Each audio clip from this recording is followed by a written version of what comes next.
done today is that we've signed a memorandum of understanding with the Johor Motorsports to plant some agarwood trees in the infield or in the inner part of the circuit.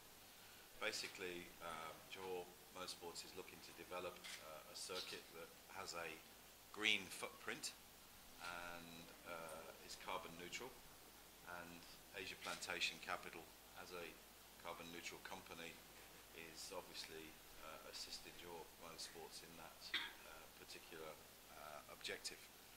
So we will, over the coming months, we'll obviously be sitting down with Dennis and his team to discuss how we do that, because the most important thing for us to do is to actually maintain all of the natural jungle that is there, but also to develop this particular agarwood or gaharu plantation within the confines of the jungle as well. I would say, well, the species of tree is really only indigenous to this part of the world. It basically grows from anywhere from sort of southern India across and down to Papua New Guinea. So I could say quite rightly that, you know, this is the only circuit. Yeah, I think it's safe to say it's probably the only circuit in the world that is going to incorporate gaharu plantation, basically. Well, basically, since Tunku Temanggung Johor incorporated Johor Motorsports last year, our intention was to actually redevelop the existing Johor circuit. And the reason why we chose the existing Johor circuit and not a greenfield course is to the enthusiasts, a lot of us, you know, both from in Malaysia as well in Singapore, we've always seen the Johor circuit as our home. And I think the Johor circuit lends itself very nicely because of the size and layout of the track. It being an old course, it has a very natural lay around the surface, around the terrain.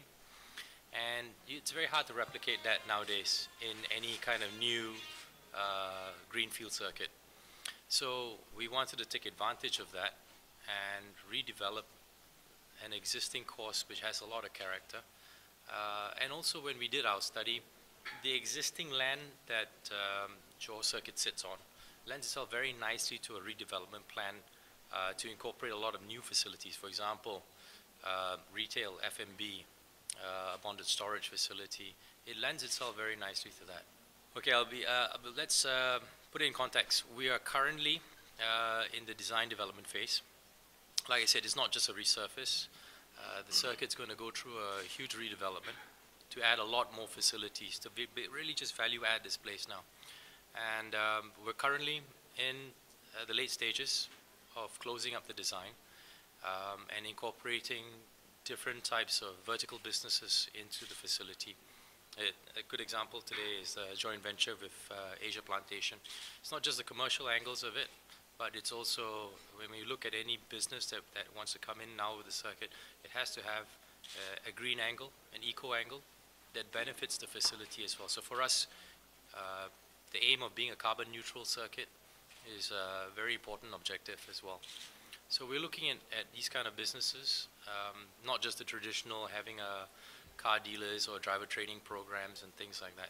So to tell you exactly how much it's going to cost, I can't put a finger onto it right now because everything is still in flux. But I can safe to say that it will be quite an interesting facility once it's done. The land area is going to be about 200 acres. So it will actually be reduced a little bit from the existing circuit. Yes, reduced a little bit. So it will be 200 acres. The circuit itself will expand from the 3.6 kilometer to about 4 kilometers. We'll be doing some minor changes to the last corner to lengthen the front straight to better facilitate the drag racing events at night.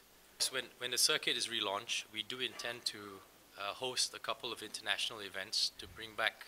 I think the criteria really for us, and this is very important to Tunku Temanggung's objective of developing grassroots motorsports, to bring back motorsports into the heart of Johor. So we're looking at bringing in more localized events, whether it be for cars and bikes. And of course, we will host a couple of international events as well. And you know, whether it be cars and bikes, we will look into that. for sure. The construction of which, once groundbreaking begins, will take approximately 24 to 36 months. Like I said, it's a lot more than the resurfacing, and what is actually also difficult is the lay of the land. If you've been to Pasir Gudang, you know the circuit has a lot of undulations and a lot of elevation changes. So trying to build a facility there, we have to do a lot of preparation on land. That's going to take a while as well. We basically got the green light this year, actually, for the land. Yeah. Earlier this year, yes, correct.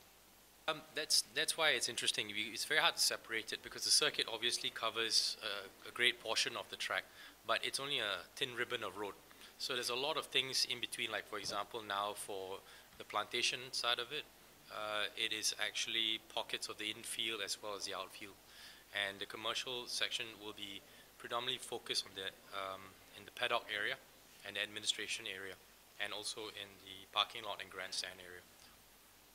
The idea is to actually bring even non-motorsports people to that facility. You know, when the track day enthusiasts and the racing folks, yes, we make up a small percentage of them, but what keeps them at the track?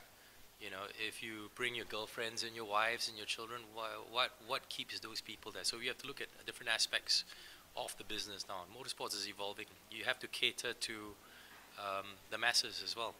You know, you have to bring in F&B, retail, and provide other interesting, maybe possibly a theme park as well. These kind of facilities are what we're looking at to value add this project.